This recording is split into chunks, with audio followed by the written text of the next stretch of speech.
When was the last time you did an emotional audit? A lot of us are in our feelings and we haven't done a self analysis and we're not checking our emotional well being. It's okay to have feelings. It's okay to feel our feelings, but we don't need to be fueled by what we feel. Today, let's talk about it. An emotional analysis, doing an emotional audit. Let's talk about relational intelligence, how to overcome emotional illiteracy. Why don't you join me? Turn me up. I'm mic'd up. Join me right here on YouTube. Let's mix it up.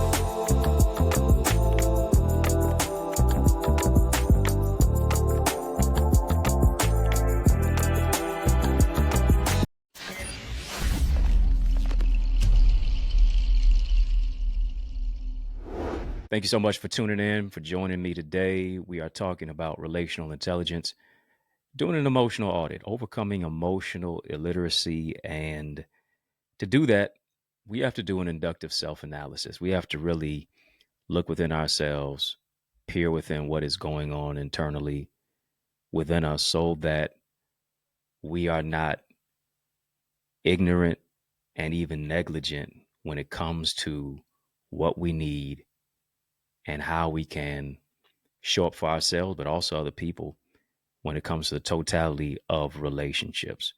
What do I mean by doing an emotional audit? How do you even do an emotional audit? Yeah, I'm talking about that self-analysis, that inductive internalization to really see where it is that you are, to audit your emotions. Why do you feel what you feel? Why do you feel the way that you feel? What are the traumas? What are the triggers?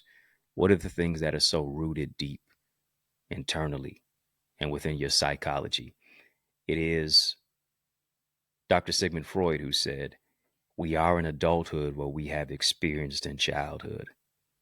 And until we really remedy the vestiges of our past, look within, we'll always be without.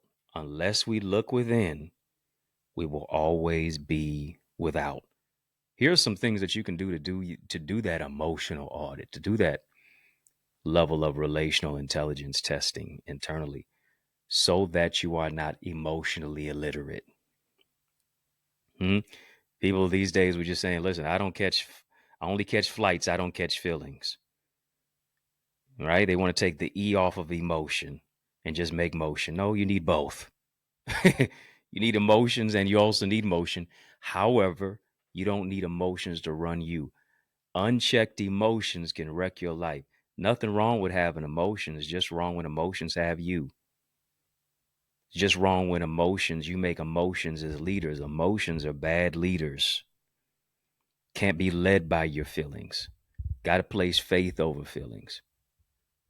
It looks like this for the emotional audit, and I want you to fill in the blank on some things that I'm going to say today. I feel loved when you fill in that blank. Yeah, this is that emotional audit, that internalization of your relational intelligence. What does anger and sadness look like? Anger and sadness looks like blank and feels like blank. Fill in the blanks on that. Anger and sadness feels like, anger and sadness looks like. I feel sad. I feel angry when. You fill in the blank on that. What does peace look like to you? Peace looks like fill in the blank. Peace feels like fill in the blank. Hope looks like fill in the blank. Hope feels like. Now you fill in the blank on that. Why are we doing that? Because it's important to be able to gauge what it is that we feel when it comes to how we feel, why we feel this particular way, knowing the key components of building relational intelligence. What is it? Self-awareness. Self-awareness. I have to be aware. And here's the thing. If you're lacking self-awareness, speaks to emotional illiteracy. What else? What does fear look like to you? What does fear feel like to you? Let's take it to another degree. A healthy relationship looks like. A healthy relationship feels like. You fill in the blank on those. Right? It is creating images, thinking, creating pictures, formulating the ideas of where it is that my life should be, where it is that I'm going. If it can't be measured, it can't really be ascertained. I measure it based upon what I visualize. I measure it based upon what I verbalize, not just specifically totally what I internalize. I also have to verbalize what it is that I internalize as well. Emotional investments, emotional literacy. Oftentimes those go hand in hand. A lack of emotional investment, emotional literacy goes hand in hand. When you enter a particular relationship, the relationship with yourself speaks to an emotional investment. Too many times we are pouring from an empty cup when we really need to be making sure that we have something within our cup so that we can pour it into others, because oftentimes we're trying to pour into people who have holes in their cup. Number one, what we have to do is we have to value our value. We have to value our value. Are you emotionally available? Are you emotionally in tune? What do you need emotionally? What are the factors that cause you now to not be? Valuing your value says this. It's not just about me going out and buying things and having a good time with your friends, this, that, and the other. Valuing your value will say this. I understand that my presence is a present. And because I know my presence is a present, if you betray my boundaries, I don't mind moving into the place of taking my presence away, and now you have to deal with my absence. When I'm emotionally literate, when I move into the place of value my value, now I know what is in my emotional savings account. Yeah. You know how much money you have in your bank account, but how much do you have in your emotional savings account? And when you know what you have in your emotional savings account, here it is. You get to this particular place to where you say, if it costs me my peace, it's too expensive. I'm on an emotional budget. I am budgeting my time. I am budgeting my boundaries. I am budgeting my peace. I am budgeting my hope. I am budgeting my love. I am budgeting my value. And I'm not budging on what I'm budgeting. Are you hearing me?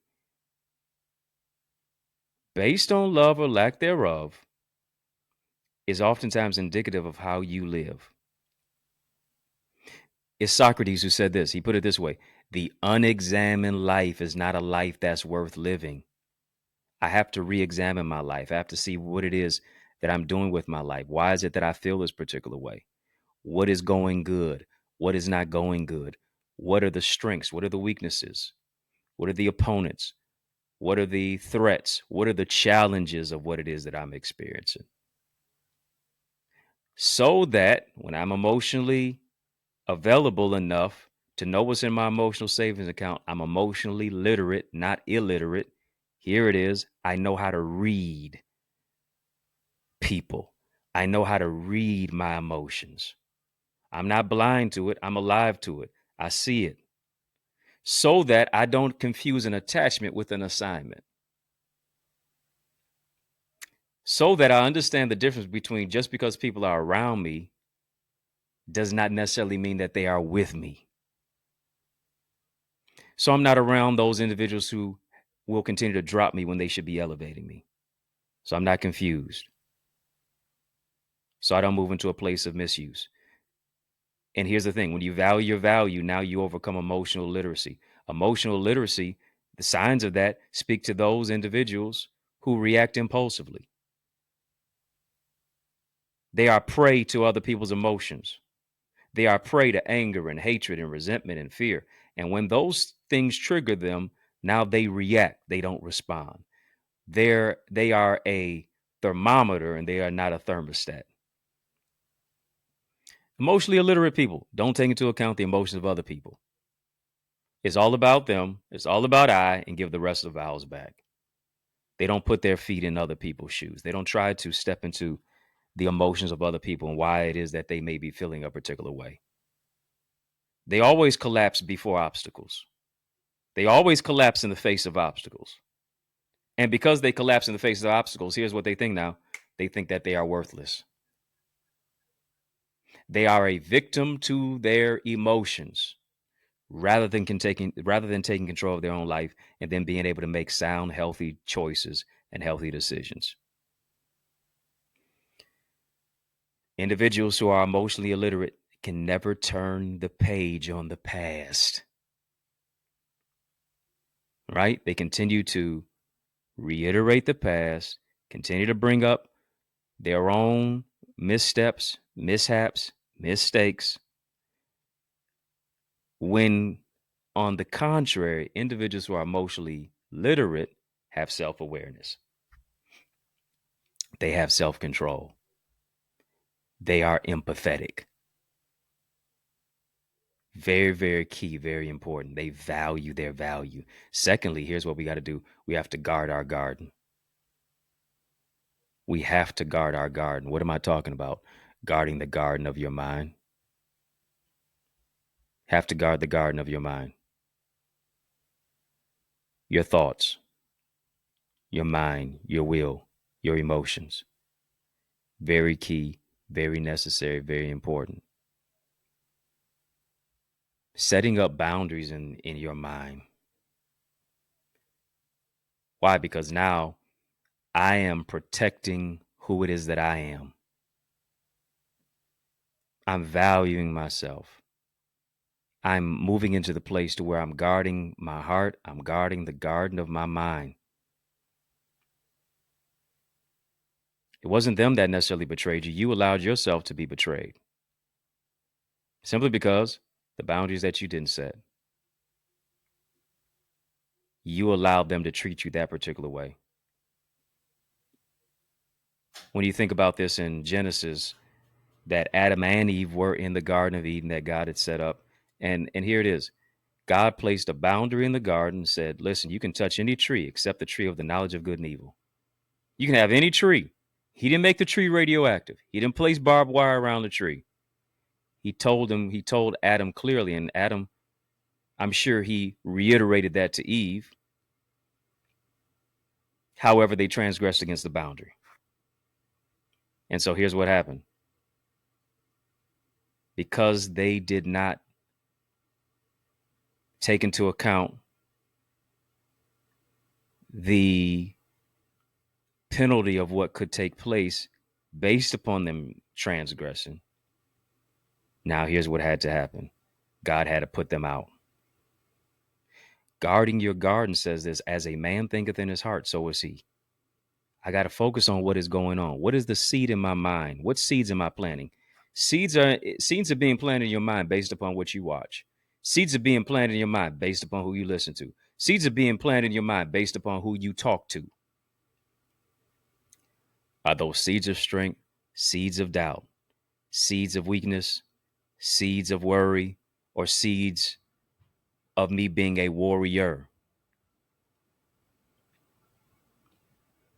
What are the seeds that I am planting into the garden of my mind? And here's the thing. If the seed is not right, if the seed is not right and I allow it to root, it's going to produce a harvest. Here's what I have to do. I have to uproot what should not be in my mind. I got to value my value. I got to guard my garden. Here's what I got to do. Thirdly, I got to put it out. Here's what God did. God put Adam and Eve out of the garden simply because they transgressed against his word and his will and his way.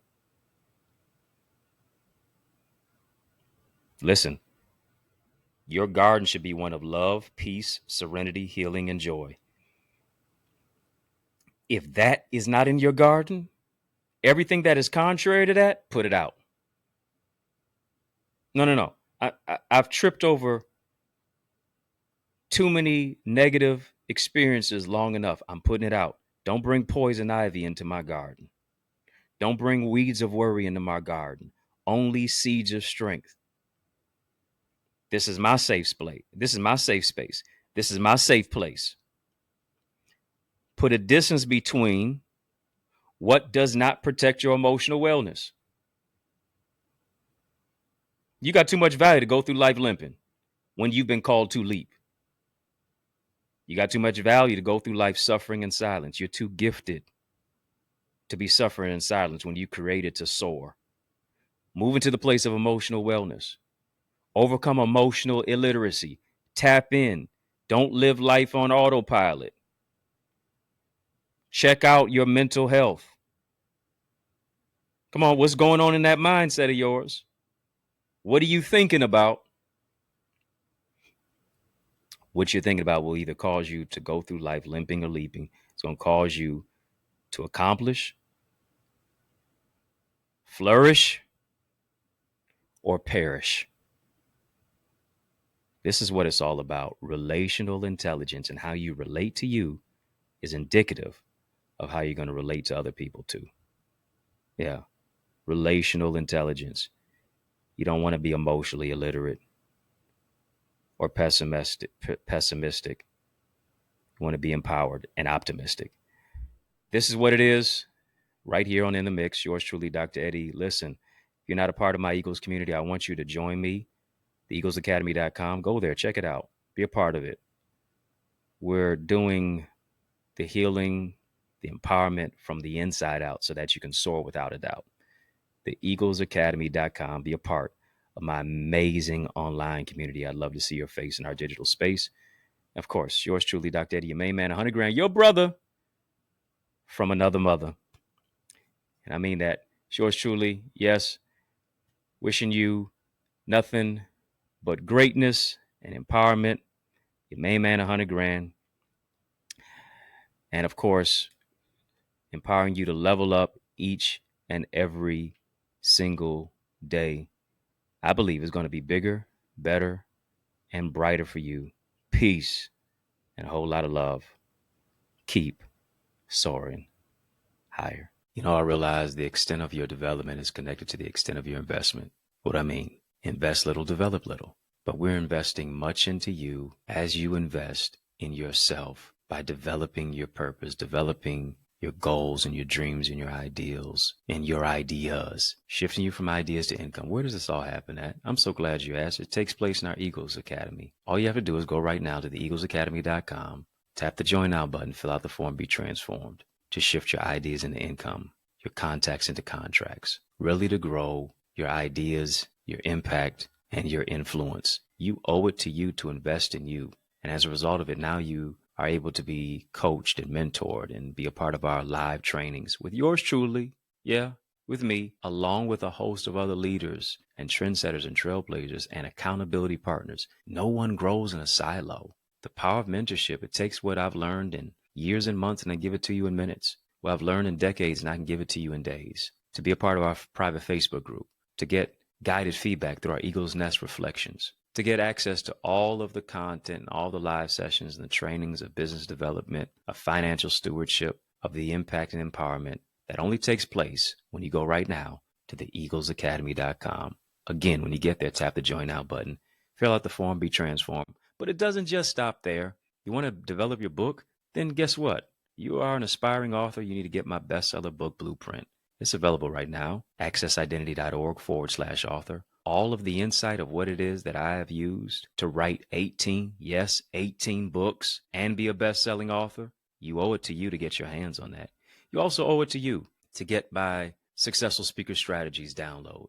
I'm telling you, whatever you're building, you can build it better if you use better words. Let me show you how to develop your communication. There's an art to communication. Let me show you how to develop that. Go right now as well to accessidentity.org/speaker. And then I am blessed to pastor the Remnant Worshipers Church. I want you to be a part of the church that I am pastoring at right now. It's such a great thing of what it is that God has fashioned us to do. And it's taking place right here in the city of Detroit, 10 a.m. every Sunday. 6 p.m. we have prayer on Tuesdays. And then 7 p.m. on those same Tuesdays, we have TNT Tuesdays. Truth and Transformation. It's amazing. You want to be a part of it. Go right now, trwchurch.org. And then I want to see your face in the place this Sunday at 20470 Hubble Street. I'm doing my best to save you a seat. Powerful prayer, praise, and a preach word. Can't wait to see your face in place at the Remnant Worshipers Church.